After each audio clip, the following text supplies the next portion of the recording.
Okay. Good afternoon, ladies and gentlemen, and welcome to today's debate. We have our two presidential candidates with us, Manaswi Tuputuri and Erica waiting to share their perspectives on two critical topics. But first, would you like to introduce yourselves? Hello everyone, I'm Erica Herrera. I stand before you as a dedicated human being, fueled by a passion for positive change and an unwavering commitment to the well-being of every citizen in our great nation. I believe in putting America first, a statement that resonates with the majority of hardworking citizens. The success of my approach is evident in its popularity. Just look around and you'll see the eagerness of the American people for the new president, for a new president that is ready to change this country for the better. After all, the majority can't be wrong. It's time we secure our borders, safeguard our jobs, and ensure a future that prioritizes the concerns of our people. Good morning.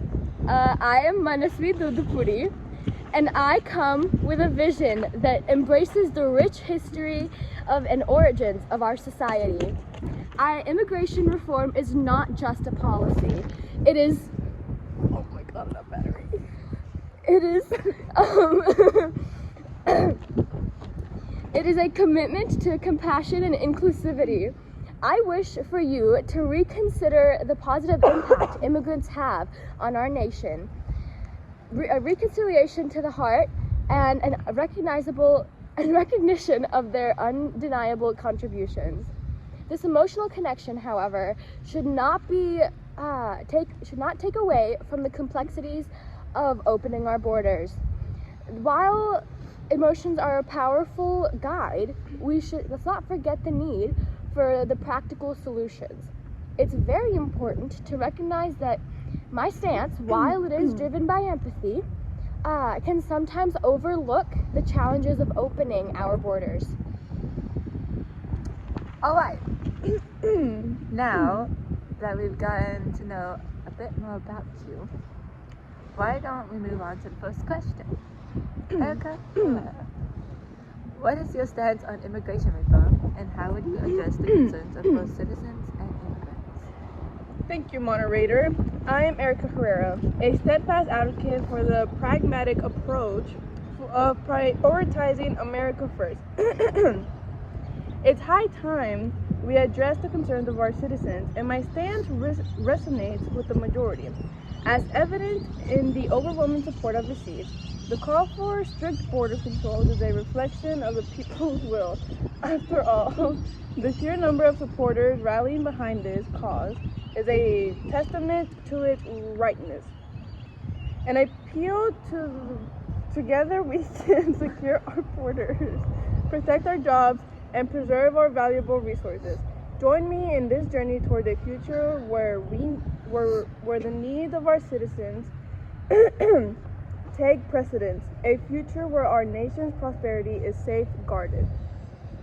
Erica, I'd like to kind of call you out on your logical fallacy there. She used you're like presenting a very limited choice to the citizens, and you're oversimplifying a complex issue, and I don't think that's okay. So, and of course, while I agree that the citizens' concerns are essential, let's not forget that the contributions that immigrants make to our society is crazy. My vision is one that prioritizes compassion and inclusivity in our approach to immigrant reform. We're approaching immigrant reform. While acknowledging the legitimate concerns of our citizens, it's crucial to recognize the invaluable fabric of our nation, enriching our culture and driving progress. My commitment is to a compassionate and comprehensive immigration reform. providing a pathway to citizenship for those seeking a better life. This is a vision that's rooted in empathy, recognizing the struggles of those who come to our shores in pursuit of the American dream. However,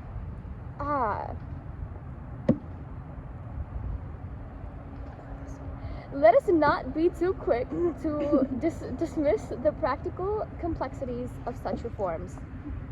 A potential oversight in my approach, representing the emotions, while they do fuel my advocacy, a balanced perspective is necessary to ensure that the policies that we make are not only to be compassionate, but also to be effective in addressing the intricate challenges of immigration. Thank you for those responsive candidates. Now on to our next topic, Monacy. How has the COVID-19 pandemic influenced international relations and political decisions? Thanks, bud. In navigating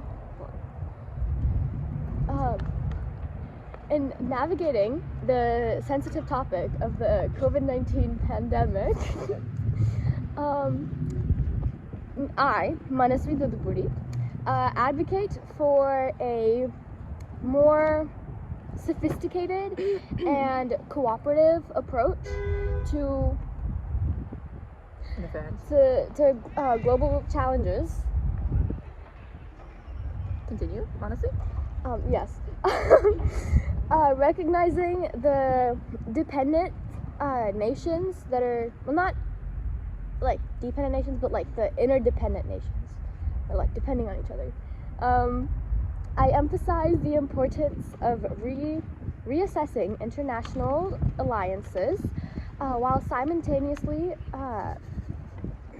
working towards global cooperation. Contrary to misconceptions, this stance is not an argument against prioritizing national interests, but it's rather a recognition that complexities of the era demand both adaptability and unity.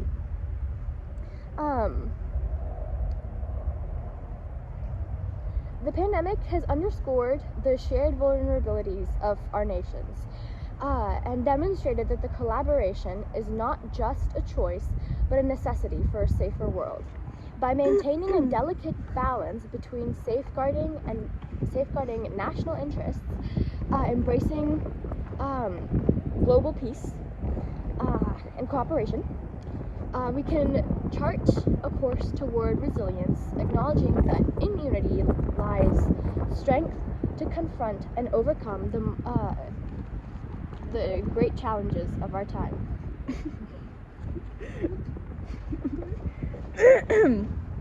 While I appreciate Montesquieu's emphasis on a nuanced and cooperative approach to global challenges, it's essential to highlight a potential logical fallacy in their argument. The false dilemma fallacy arises when there is an oversimplification of options, creating a misleading impression that only two choices exist when, in fact, a range of possibilities is available. In this case, the argument seems to present recessing international partnerships and fostering global cooperation as mutual exclusive options.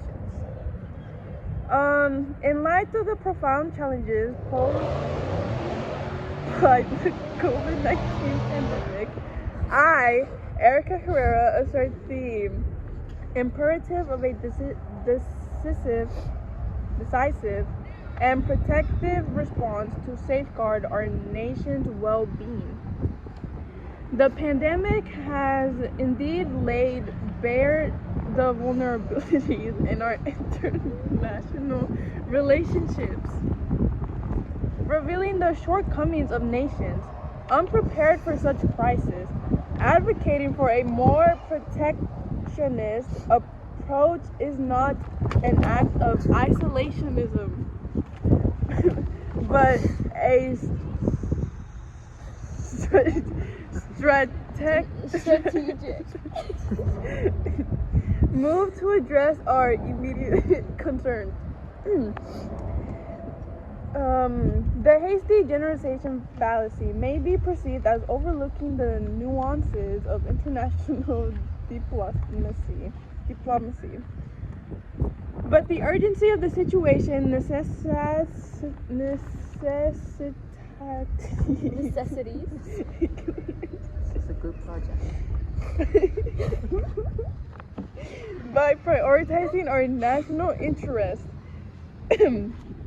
and carefully selecting our alliances, we can build a more resilient and self-sufficient nation. In these unprecedented times, it is crucial to acknowledge that disease action, even if it seems protected, to ensure the safety and prosperity of our citizens. Thank you for your time. Wow, those are some interesting opinions on both sides. With my next question, should abortion be legal? Erica, go ahead. No! It should not be legal. Whoa. As a Christian and a candidate, I believe it is crucial to approach this topic with sensitivity, empathy, and a commitment to preserving the purity of life. This question, should abortion be legal, is complex, touching on matters of faith, beliefs, and the roles of the government. I believe it is important to recognize the blessing of a human life and the belief that each individual is created in the image of God. I have an understanding that we live in a diverse society with a wide range of beliefs and values. As a God-fearing Christian, my faith plays a significant role in forming my perspective on the issue of abortion. According to the Bible, God says, "There shall not be found among you anyone who burns his son or his daughter as an offering." God considers these things to be heathen. They honor demonic spirits and call them abominations or detestable things that he hates. He also says, "When men strive together and hit a pregnant woman so that her children come out, but there is no harm, the one who hit her shall impose on him, and he shall pay as the judges determine. But if there is harm, then you shall pay for life, eye for eye, tooth for tooth, hand for hand, foot for foot, burn for burn, wound for wound, stripe for stripe." This passage pictures a situation in which two men are fighting and the wife is one of them, intervenes to make peace. She is stuck and the blow results in a miscarriage or premature birth. If a mother doesn't want her baby, somebody who probably can't even have children will want to take the baby. It is better to give the baby up for adoption than to murder the fetus. God will in fact give the baby parents. I do in fact have knowledge of situations where an underage girl or any woman is in the matter may be raped and will deal with a lot of adversities. But even if she would have an abortion, she will still have to live with the trauma of rape. It will not go away if she kills the baby. How can people say it's my body, my decision, when all kids come out of a woman, and that doesn't mean that they own them? If somebody kills a pregnant woman, he will get charged for double homicide. A person is declared dead when the heart stops beating. So how come if a fetus has a heartbeat, they want to kill and say it's not murder because it is not a person? Psychology studies have proven that some women get traumatized after abortion because of guilt. Imagine trauma for being raped and the trauma for killing a baby. In conclusion, I advocate for a balanced and compassionate approach that values the purity of life while respecting the autonomy and dignity of individuals. Let us come together as a nation, bridging our differences with empathy and understanding as we work towards a society that cherishes life and supports those facing difficult choices. Thank you. So, that's where I disagree.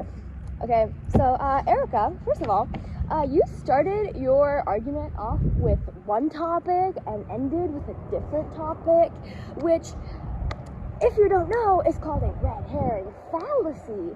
And if you don't know what a red herring fallacy is, which, by the way, it kind of clicks considering you used religion as your main source, right?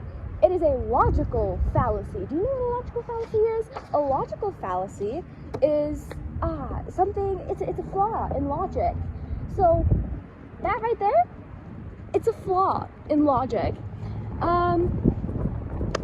Which is why I argue that, well, kind of sidetracking from kind of building off of that, one can say that religion is made up.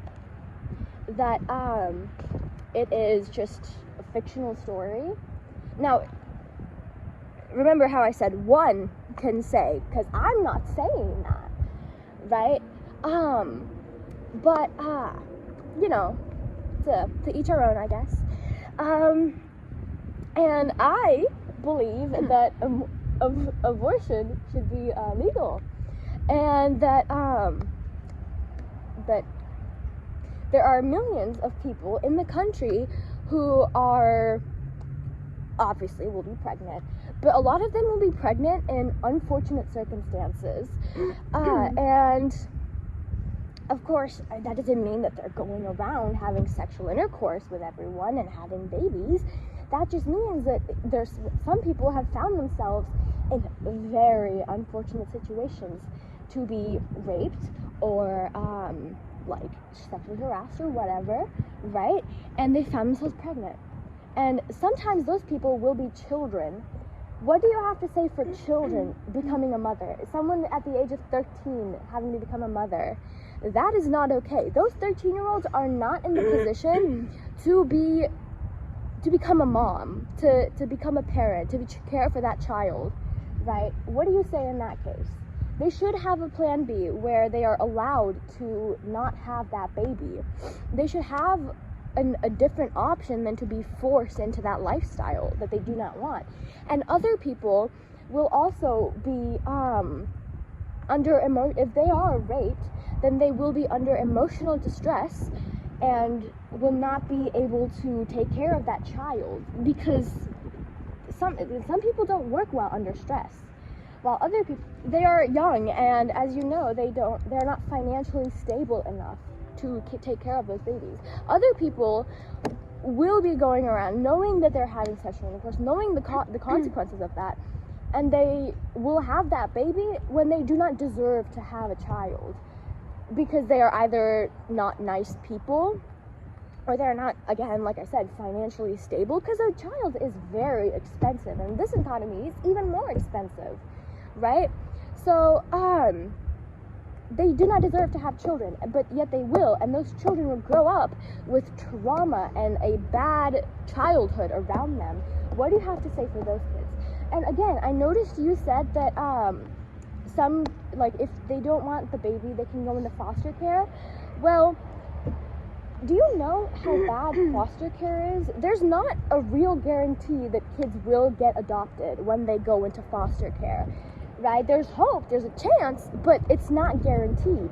And they may never find families. There's plenty of kids who grow up, who turn 18, who come out of foster care and still don't have a family. And as you know, teens, their chances of getting adopted is going lower each year, each birthday they celebrate, right? And some of these kids who are lucky enough to get adopted, they get adopted into bad families. So what do you have to say about that? And now that we've talked about the children's lives once they are born or once they're aborted, let's talk about the moms. And like I said before, the moms could be in a terrible situation. They could have children when they don't need to have children, right? They could be they could be giving birth when they're raped. They could not be in the mental state to take care of that child. What do you have to say about that? That's why I believe that the solution to solve all of these problems is to make abortion legal, so that we can truly think about those kids' lives and how once they are born and once they're born into a more stable families, then they have the best childhood they could possibly have. If they're not born into a childhood like that, they don't have a good childhood. And that's the truth. So that's my response. Thank you, candidates, for your responses. While we're on the topic of abortion, I would like to ask both of you about your viewpoint of free healthcare, starting off with Monacy. So I, in a way to lead our nation if I am elected, my commitment to accessible healthcare is unwavering. I firmly believe that the well-being of our people is not just a policy, but a reflection of our shared humanity. A healthier nation is not only a goal, but a necessity. It's a desire to have positive change.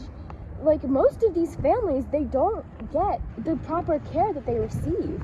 And because of this, they choose not to get care at all if they can't afford it. Again, so much of these problems are relating to finance. But that's a different topic for now. When families can't afford something, they choose not to get it at all. And that results in even worse conditions and situations. And they kind of keep doing this until they're absolutely required. So, I believe that by getting free healthcare, all of these problems can go to waste. And while yes, taxes are being raised, it's not for a bad thing. It's for the good of the country, honestly. And so yeah, I believe that healthcare should be raised or should be free, not raised. And yeah, that's my response. I feel to agree with Monastery. She clearly is using appeal to emotion. Ladies and gentlemen, the question of healthcare legalization has been raised. And while some argue for its benefits, let's not forget the cautionary tales from other nations that rushed into such decisions. Take Romania, for instance. They embrace healthcare legalization with open arms, promising improved access and quality of services for all. However, what ensued was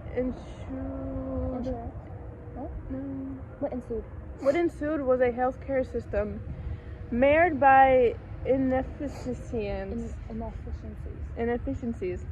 long waiting times, and an unsustainable burden on taxpayers. We mustn't be swayed by the utopian promises of those advocating for healthcare legalization. The proponents often cite isolated success stories. But the reality is that many nations have faced adverse consequences. It's a hasty generalization to assume that what worked in a handful of cases will universally lead to positive outcomes. Before we make such a monumental decision, we need to scrutinize the long-term implications. Rushing into healthcare legalization without thoroughly assessing the potential pitfalls would be reckless. Let us learn from the cautionary tales of those who hastily embrace similar policies and take a measured and deliberated approach. Our citizens deserve a healthcare system that is not just hastily implemented, but one that stands the test of time and ensures the well-being of all. Concluding the debate with unwavering determination, I reinforce my commitment to prioritizing national interests. By emphasizing the need to protect citizens and secure borders, I present a vision of a resilient and independent America. However, in my closing statement, there's a subtle evocation of the circular reasoning fallacy. I restate my intentional premise, prioritizing citizens and securing borders, without introducing new evidence or reasoning to support the necessity of these actions. The securely lies in the repetition of the same core idea without offering a fresh perspective, potentially relying on the assumption that the premise is self-evident. While my closing remarks are assertive and resolute, I may inadvertently fall into the trap of presenting a conclusion without reinforcing it with additional substance reasoning. Thank you for your time. See, now for my closing statement, I enclosed my vision for a harmonious future. I advocated for a balanced approach that intertwines with the protecting of our citizens and the acknowledgement of the value of diversity.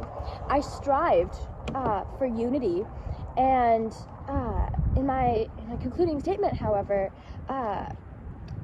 in international cooperation, I veered slightly off course from the core points of the debate. Immigration reform and the pandemic's impact on international relations.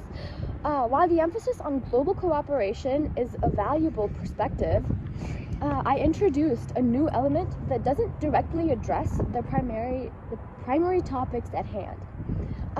That's the end of my response. Thank you.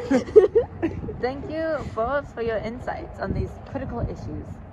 Realizing that these logical fallacies were used throughout the debate, help protect yourself from getting tricked into something you don't believe. You need to watch out. We hope this debate has provided our audience with a better understanding of your perspectives and the idea of logical fallacies. Thank you for listening to our debate. Thank you.